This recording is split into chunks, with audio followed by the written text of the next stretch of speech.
이제 다음 주일이 추수감사주일이고 우리가 새가족 초청주일로 이제 지키게 되었습니다. 그런데 이제 다음 주일은 적으시느라고 좀 정신이 없는데 조금 이따 적으셔야 되겠습니다. 좀 새가족 전도에 초점을 맞추어서 설교를 하려고 이제 오늘 이 추수감사주일에 대한 설교를 좀 한 주 당겨서 오늘 말씀을 전하려고 합니다. 이제 오늘 우리의 말씀을 통해서 하나님께서 주신 이 추수감사의 의미가 무엇인지를 여러분 또 함께 깨닫고 또 한 주간 우리 삶 속에 감사한 제목들을 이제 고백하면서 또 준비해서 다음 주일에 아름다운 또 예배를 드릴 수 있으면 좋겠습니다. 신명기 오늘 16장의 말씀에는 이스라엘 백성들이 지켜야 되는 3대 절기가 여러분 기록되어 있는 걸 볼 수 있어요. 그래서 이스라엘 백성들이 유대 땅에 들어가게 되었을 때 반드시 매년 3차례씩은 이제 성소에 올라가서 하나님을 섬기고 절기를 지키도록 했는데 그 3절기가 이 신명기 16장에 이제 여러분 기록이 되어 있어요.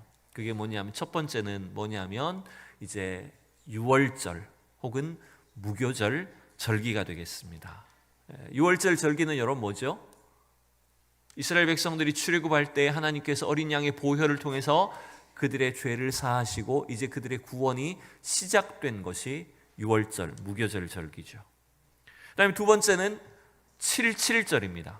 7.7절은 자막이 좀 없지만 맥추절 혹은 오순절이라고도 불리는 절기예요. 이 절기는 이제 한 해의 이 농사로 보면 보리나 밀을 추수해서 그것들을 하나님께 감사하는 절기예요. 그리고 이 이스라엘 백성들의 이 출애굽 사건과 관련해서는 애굽에서 종이 되었던 이스라엘 백성들을 구원해내신 것을 기억하는 절기가 이 7.7절입니다. 그리고 드디어 오늘 우리 신명기 16장 13절에서부터 나오는 절기는 여러분 초막절 절기예요. 이 초막절은 장막절 혹은 수장절이라고 부르는데 이것은 모든 여름 과일과 곡식들을 다 거두어서 저장한 뒤에 그것을 하나님께 기뻐하고 감사하는 절기, 우리로 말하면 추수감사절과 비슷한 절기다라고 이렇게 볼 수가 있습니다. 근데 왜 초막절이냐면 이것은 광야를 통과할 때 이스라엘 백성들이 초막을 짓고 살았던 것, 그 어려움 속에서도 하나님이 우리를 구원해 주신 것들을 기억하도록 하는 절기가 이 초막절인 것입니다. 근데 여러분 이 절기라는 단어가 여러분 절기라고 하면 우리말로는 어떤 느낌입니까? 어떤 의미일까요? 어떤 한 해의 시기, 계절이 바뀔 때 우리는 절기라고 이렇게 표현을 하죠. 그런데 이 성경에서 절기라는 단어는 어떤 의미가 있냐면 걷는다라는 의미가 있습니다. 어디를 걸어갈까요? 절기 때 이스라엘 백성들이 어디로 걸어갈까요? 예루살렘 성전을 향해 걸어가는 거예요. 그래서 순례길을 걷는다는 의미가 사실은 이 절기 속에 들어가 있습니다.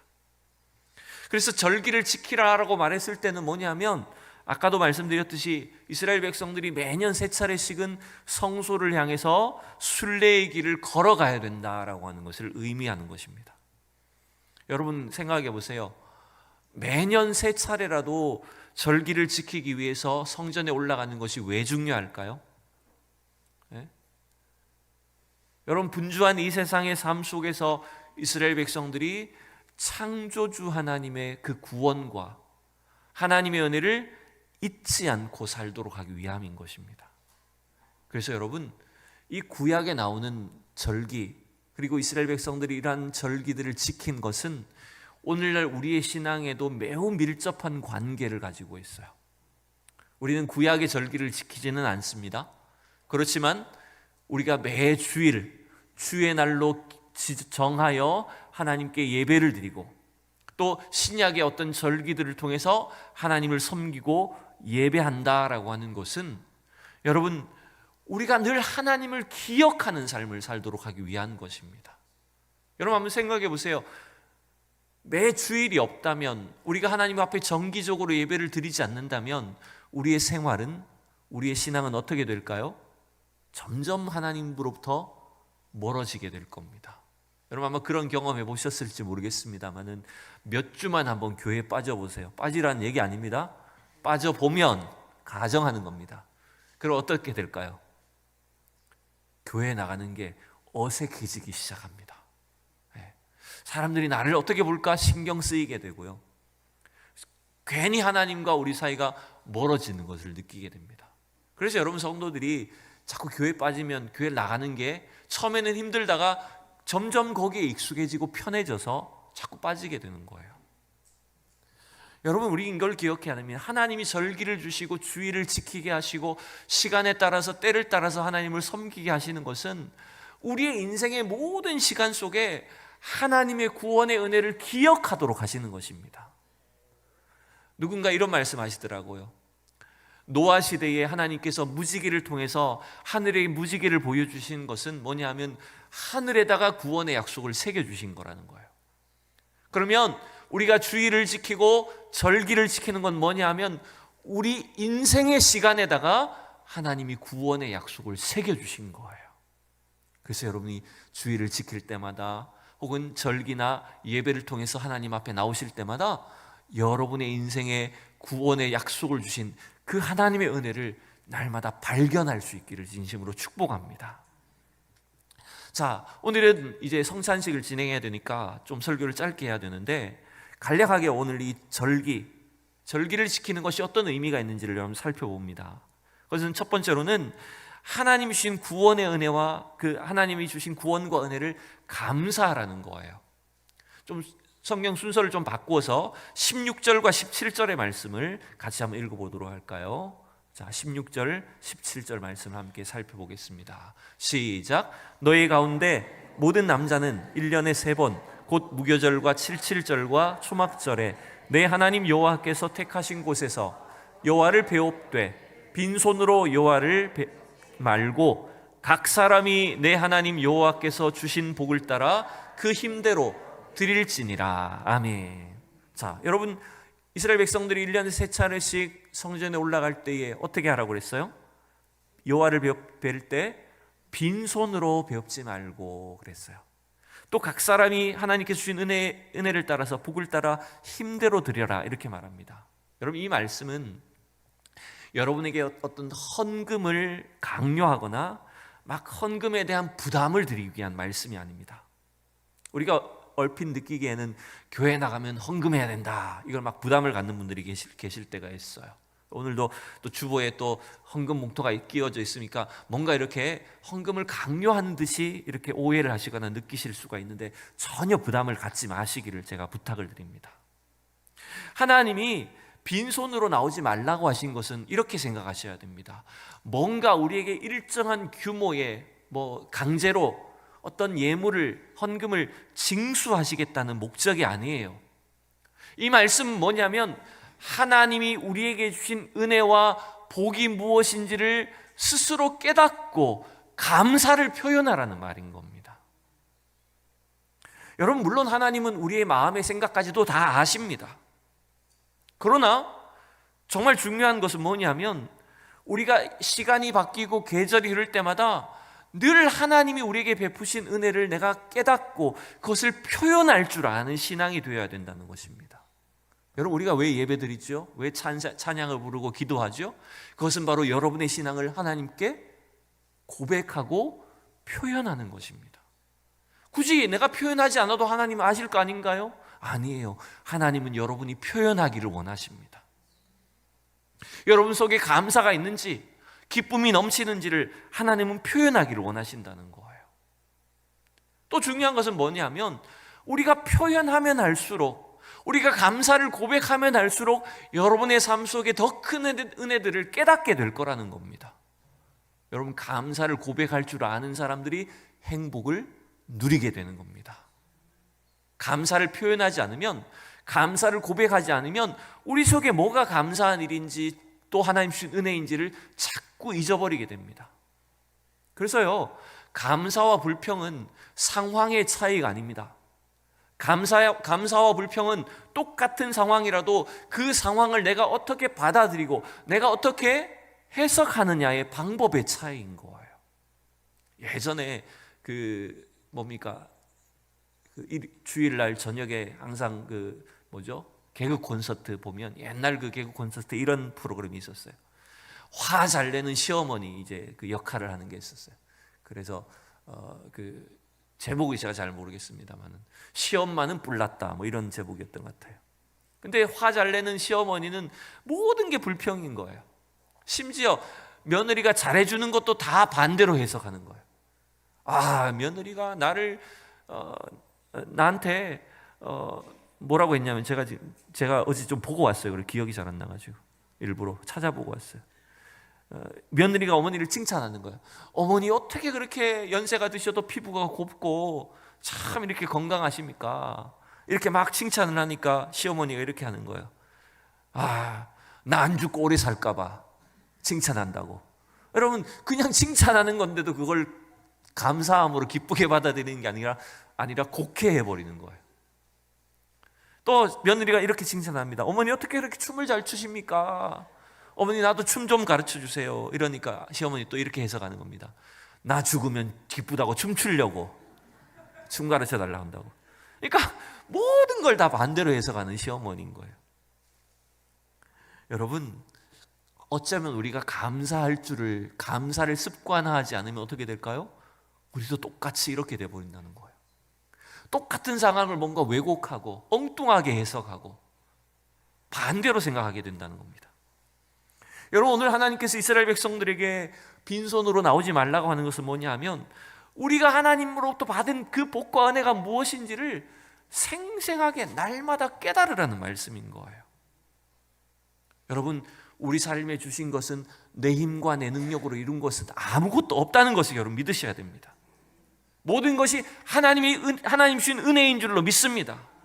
그래서 내가 받은 은혜에 대해서 진실된 감사로 하나님을 섬기고 또 주님께 우리의 믿음을 고백하고 또 그 감사의 예물을 드리며 주님을 섬길 때 여러분이 그 물질의 크기나 또 예물의 액수나 크기와 아무 상관이 없이 하나님은 여러분을 가장 기뻐하실 것이고 여러분 삶에 더 큰 복과 은혜를 채워주시는 줄로 믿습니다. 두 번째, 여러분 이스라엘 백성들에게 절기를 지키도록 하신 것은 이 절기는 뭐가 되어야 되냐면 기쁨과 사랑을 나누는 축제가 되도록 하신 것입니다. 자, 오늘 14절과 15절 말씀을 볼까요? 자, 14절 15절 두 구절 읽읍시다. 시작. 절기를 지킬 때에는 너와 내 자녀와 노비와 내 성중에 거주하는 레위인과 객과 고아와 과부와 함께 즐거워하되 15절 내 하나님 여호와께서 택하신 곳에서 너는 이레 동안 내 하나님 여호와 앞에서 절기를 지키고 내 하나님 여호와께서 내 모든 소출과 내 손으로 행한 모든 일에 복 주실 것이니 너는 온전히 즐거워할지니라. 자, 우선 14절과 15절에 보면 마지막에 다 뭐가 있어요? 즐거워하라 라고 되어 있죠. 함께 즐거워하라고 되어 있어요. 여러분, 절기는 첫 번째는 감사를 고백하는 것이지만 동시에 특별히 초막절은, 수장절은 하나님 주신 은혜를 함께 나눔으로 인해서 즐거워하는, 기쁨을 나누는 축제가 되어야 된다는 거예요. 자, 그런데 14절을 가만히 보면 여러분 절기의 축제를 함께 기쁨을 나눌 때에 너와 내 자녀 혹은 레위인과 함께 그 축제를 나누는 것은, 절기를 기뻐하는 것은 어찌 보면 당연한 일처럼 보입니다. 그런데 하나님은 누구하고도 함께 즐거워하라고 합니까? 노비와 또 그 뒤에 객은 이방인들입니다. 외국인입니다. 객과 고아와 과부와 함께 즐거워하라고 말합니다. 우리가 하나님 주신 은혜와 복을 나의 가족이나 내가 좋아하고 사랑하는 사람들과 나누는 것은 지극히 당연한 일입니다. 근데 하나님 우리에게 뭘 요구하고 있어요? 이 절기를, 이 축제를 우리 주변의 가난한 사람들, 나하고 별로 친분도 없고 소외되어 있고 연약한 자들, 그들과 다 함께 나누고 다 함께 기쁨을 누리는 절기가 되어야 된다라고 가르쳐주고 있다는 거예요. 여러분, 이게 우리에게 참 중요한 것입니다.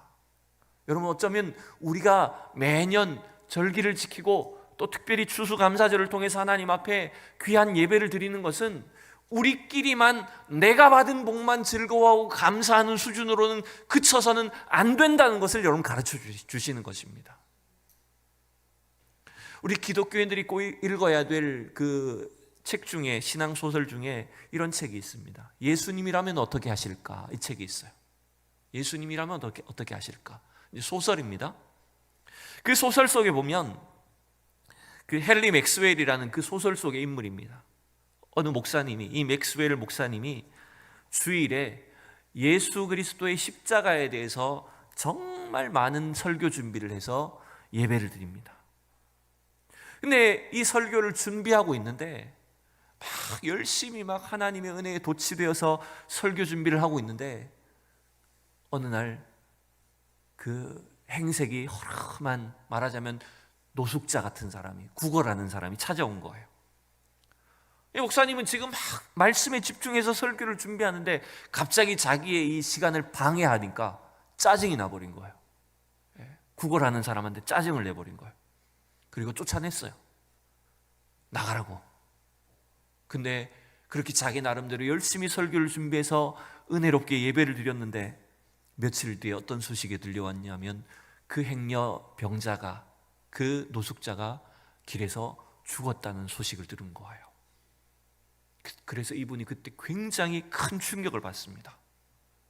내가 하나님을 섬긴다고 하면서, 하나님의 말씀을 전한다고 하면서 정작 내 주변에 있는 연약한 사람들을 돌아보지 못했구나.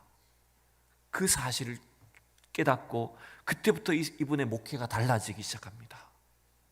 우리끼리 즐거운 예배를 드리는 것이 다가 아니라 하나님 주신 은혜와 축복들을 우리의 이웃들과 많은 사람들과 나누는 시간들이 돼야 된다는 것입니다. 얼마 전에 우리 권사님인지 집사님인지 제가 잘 기억이 나지 않습니다. 예배 시간에 기도하시는 걸 들으면서 제가 참 마음의 찔림을 받고 은혜를 받은 적이 있습니다. 어떤 기도였냐면 지금 세상 곳곳에 일어나는 전쟁과 또 여러 가지 분쟁과 지진, 그런 많은 사람들이 죽어가고 있는 고통에 대해서 기도하시는 것이었습니다. 저도 물론 기도했습니다. 기도합니다. 그런데 저는 어느 순간 그 기도가 자꾸 잊어버립니다. 우리는 어떻게 생각합니까? 뉴스에 나오는 다른 나라 이야기를 보면서도 우리나라는 아니니까, 우리는 어렵지 않으니까. 내 마음속에는 그 죽어가는 영혼들에 대한 애틋한 마음이 없어요. 근데 그 권사님은 우리 인간의 이 욕심 때문에 이 세상에 일어나고 있는 이 수많은 죄악들과 질병과 죽음, 주님 불쌍히 여겨달라고 이렇게 기도하셨어요. 제가 그 기도 들으면서 참 목사로서 좀 찔림을 받았습니다. 여러분, 우리도 어쩌면 이렇게 하지 않습니까? 내 일은 아니니까, 나만 아니면 돼라는 생각으로 우리 옆에 있는 어려운 사람들, 죽어가는 영혼들을 그냥 내버려 두고 있지는 않습니까? 여러분, 오늘 주님께서 우리에게 이 절기를 통해서, 특별히 다음 주 추수감사주를 통해서 무엇을 원하실지를 곰곰이 생각해 보셔야 됩니다. 우리에게 주신 하나님의 은혜와 복과 그 구원의 은혜들을, 축복들을 여러분 많은 사람들에게, 이웃들에게 나눌 수 있는 성도들이 될 수 있기를 진심으로 축복합니다. 예수님은 어떻게 하셨을까요? 아까 책 제목이 예수님이라면 어떻게 하셨을까 그랬는데, 예수님은 초막절에 어떻게 하셨을까요? 요한복음 7장에 보면 예수님도 초막절을 지키신 것이 나옵니다. 자, 요한복음 7장, 제가 몇 절을 자막으로 달았는지 모르겠습니다. 37절을 달았네요. 길어서 아마 한 절만 달았지 싶은데 37절부터 볼까요? 37절 말씀만 읽어볼까요? 시작. 명절 끝날 곧 큰 날에 예수께서 서서 외쳐 이르시되 누구든지 목마르거든 내게로 와서 마셔라. 예수님은, 이 명절이 뭐냐면 초막절입니다. 예수님은 초막절 명절에 예루살렘에 올라가셨어요. 아무도 모르게 올라가셨어요. 그리고 그 성전에서 사람들에게 말씀을 전하시고 또 성경을 가르치셨어요. 그리고 그 명절이 끝나는 날 사람들에게 뭐라고 선포하셨냐면 누구든지 목마르거든 내게로 와서 마시라. 예수 그리스도를 믿는 자, 예수님을 영접하는 자에게는 그 배에서 생수의 강이 흘러 넘칠 것이다 라고 말씀하셨어요. 여러분, 생수가 뭐죠? 생수가 흘러넘치면 어떻게 되죠? 여러분, 온 세상 사람들이 그 생수를 통해 자유롭게 물을 마실 수 있게 되는 겁니다. 그러나 물론 이 생수는 믿는 자들에게 부어주실 성령의 충만한 은혜를 상징하는 표현이기도 합니다. 여러분, 이 말은 무슨 말이냐면, 이 땅에 오신 예수님은 초막절에 그 하나님 앞에 하나님 주신 은혜와 기쁨과 축복을 감사하는 일뿐만 아니라 생명의 떡으로 오셨고 온 세상 사람들을 목마름에서 해결해 주실 생수로 오신 그 예수님이 자기 자신을 우리를 위해 내어주신 것을 말씀하시는 것입니다. 여러분, 오늘 우리가 이제 성찬을 진행해야 됩니다. 이 성찬은 초막절에 자기 자신을 생수라고 표현하신 예수님께서 우리를 위해서 주님의 몸과 피를 나누어 주신 사건을 기념하는 의식입니다. 심지어 이렇게 부족한 나 같은 죄인까지도 주님 불러주셔서 우리에게 생명을 주신 줄로 믿습니다. 여러분, 오늘 이 성찬을 나누고 이제 다음 주일 추수감사주일을 하나님 앞에 예배를 드릴 때 여러분 삶에 진정한 감사의 고백이 주님 앞에 올려드려질 수 있기를 축복합니다. 우리가 받은 은혜와 구원과 그 사랑을 여러분 많은 사람들에게 나누고 증거할 수 있기를 축복합니다. 특별히 다음 주에는 우리가 기도하는 그 한 영혼 한 영혼들이 주님 앞에 나와서 우리 모두가 함께 생명수가 되시는 주님의 그 은혜를 받아 누릴 수 있도록, 그 사랑을 다 같이 경험하는 복된 축제가 될 수 있도록 여러분 함께 기도하고 그 은혜를 사모하는 우리 모두가 될 수 있기를 축원합니다. 기도하겠습니다. 살아계신 하나님, 주님의 은혜를 감사합니다. 오늘도 복된 주일을 허락하시고 이 시간 저희들 주님 앞에 나와 함께 예배를 드리며 이 시간 또 성찬을 받게 하심을 감사합니다. 특별히 초막절 절기를 지키도록 하신 그 하나님의 명령을 따라 우리도 추수감사주일을 또 주일 예배를 드리면서 우리 속에 감사가 넘치게 하시고 우리가 받은 은혜와 축복과 기쁨을 나누게 하시고 또 하나님의 구원을 증거하는 우리 모두가 되게 하여 주시옵소서. 감사하며 예수 그리스도의 이름으로 기도하옵나이다. 아멘.